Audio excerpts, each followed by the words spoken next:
Hey guys, this is Rafael from Relics.com. Hope you're all doing well. Hope everything's pointed in the right direction for you. Today we're going to talk about an area of collecting that's always been one of my favorites, but it's not a area of collecting that you see a lot of stuff. And that is the collecting of artillery implements. And artillery implements are just the pieces that helped the artilleryman during the Civil War do his job. And when you get to looking around on it, it's a very important job. And it used quite a few things that were just basically used up, thrown away. So you don't see a lot of them these days. They used a ton of different things, because if you've ever studied artillery from the Civil War, man, it was an art form, and it took a lot of moving parts to make those cannons fire. It looks fairly simple when you see those reenactors and they work hard. They go around and they get everything together and they fire it. It's like, oh, that's pretty cool. They did that fairly easily. Nope. It takes some practice. It takes coordination, and it takes a lot of extra parts. One of the parts that isn't pretty, but it's cool when you think about what it did. When an artilleryman during the Civil War were traveling with the weapons, you're rolling a cannon around on a dirt road, over rocks, up hills, over mountains. There weren't interstates. They didn't throw them on the back of the semi and, we'll meet you at Winchester when we're going to have that battle. I'll have the cannon set up for you. Nope. They had to wag that crap through the mud, through the muck, through the ice, through the snow, and set everything up. It was not a glamorous job. It was a dangerous job, and it was an effective job. Artillery was important during the Civil War. Even every battle was important with artillery, just about. What are these? Why would I have two ugly black buckets sitting here? Because of what they did. They're very important. And a lot of times you see them and they have a rusty look. They have a crusty look. They don't jump out at you as being beautiful, but they were important. They were one of the most important things that you'll see on a cannon. If you see a cannon set up, ready to go, I'll try to find a picture and stick it in here, hopefully, of a cannon. There'll be a bucket hanging down from underneath it. And it's referred to as a grease bucket. And for years, a lot of people, I thought for years, I didn't know until somebody corrected me, which is one of the reasons I do these videos, because I try to share what I do know. I had a fella, and I wrote it up as grease bucket, and somebody asked me about it. He says, you know what that grease was for, don't you? And I said, well, I assume it was for greasing the shells to go down the barrel. Nope, that was wrong. I was wrong. Yet another day I didn't walk on water, and I thought for sure it was going to be that day. But they are used to grease the axles on the cannon, to help facilitate moving across the mud, the muck, the ice, the snow, the sleet, the rocks, the hills, the valleys. Everything that they had to do, these made it happen. And I've got two here because basically you see two different versions. You'll see the short, squatty one and the tall, more slender one. Just happen to have both of them. And that way you can see that there are two different versions. It's very well made. It's very heavy.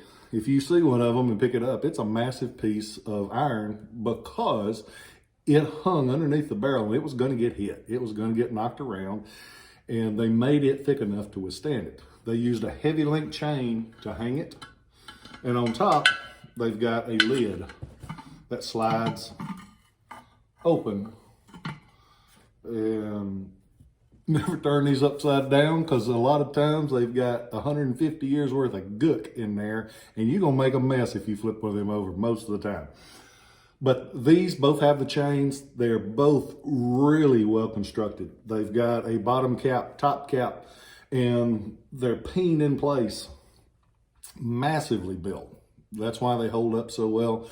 A lot of these ended up in Civil War surplus in Bannerman's, and they sat in the salt air there in New York in the harbor, which is why you see them a lot of times, and they'll have that pitting. That's not a bad thing. That's just another thing to show the age, and it gives it a little bit more character. But there's two basic styles. They're neat. You can still get them. Most of the time you can get them under $500. And that's a lot of relic for $500. And if you can't afford that $75,000 cannon to keep, like I can't, you can come up sometimes with $500 to put one of these underneath the tree at Christmas. Hope that you guys are doing well. I appreciate you watching these videos. We've got, been doing them now about 9 months. If you'd ever told me I was going to be doing YouTube videos, I said, you have lost your ever-loving mind. But they have been good. They've helped me. I think we've got some new collectors that we wouldn't have had otherwise. And I am so fortunate to get to share these with you. And so, you know, sometimes I don't know what to say at the end of these. So I try to think of something positive, and something positive that I've seen, I've been around. And this weekend, we had a dog that got lost.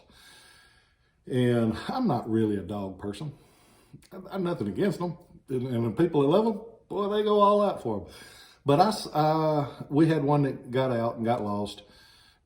And it amazes me how many people will go completely out of their way for a critter. And I'm thankful for that. I got a good friend of mine, Howard Allagood, over in North Carolina, and he does those dog rescues of dogs that are stuck in bad situations and helps them. And so I just want to give a shout out to all those people that care for their animals. I think it's admirable. Admirable? I think it's admirable that I know all my teachers from elementary school watch these videos. Like, we taught him to talk better than that. So when I do something like that, it just rings in my head. I can hear him say, ah. But I just want to give a shout out to all those people that go out of their way to help animals. They make people's lives better, because I see so many people, they just live and die by those critters. More power to you. I'm glad you got something that brings you happiness and joy. I hope that those little critters last forever. But I want to say thank you to all the people that go out for that. And remember, if you can be kind to a dog, you can be kind to people. Some of them don't make it easy, just like some dogs don't make it easy. But take time. Say hi to somebody that you don't know. Be kind to somebody that you don't know, because it might be that that person was put in your life for just that reason. You're supposed to meet that person. And if nothing else, just say hi. Might make their day better. If that's the only act of kindness they saw all day, you caused it. Be positive. I'm positive that I'm thankful. I am positive that I appreciate y'all watching these videos. And I'm positive I will be back next time, because I appreciate you. I enjoy what I do. And good Lord willing, I'm going to be here for a long time. Thank you guys. I'll catch you later.